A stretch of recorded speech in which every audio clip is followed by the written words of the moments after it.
Présidée par la première ministre Judith Suminwa Tuluka, la 16e réunion du Conseil des ministres a traité plusieurs questions pour ce qui est de l'État et de l'administration du territoire présentée par le vice-premier ministre en charge de l'Intérieur. Il a été marqué quelques points énumérés par le ministre des Pétés Antiques dans le compte rendu. Le vice-premier ministre, ministre de l'Intérieur, Sécurité, Décentralisation et Affaires coutumières a présenté au Conseil le rapport sur l'état de l'administration du territoire.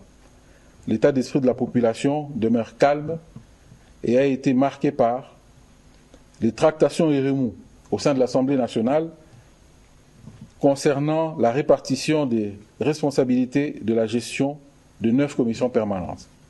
La baisse du prix du litre du carburant à la pompe dans les zones sud, est et ouest, mesures consacrant la préservation du pouvoir d'achat du peuple congolais.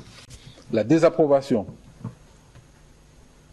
de l'opinion nationale après la déclaration du ministre français de l'Intérieur à l'Assemblée nationale affirmant diriger les étrangers en situation irrégulière à Mayotte vers la République démocratique du Congo.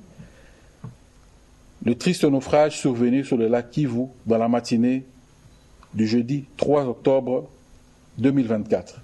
Sur le plan sécuritaire, le vice-premier ministre en charge de la défense nationale qu'il a présenté a fait savoir que sur le terrain et malgré l'activisme rwandais, les FARDC ont montré toute la détermination à défendre la patrie.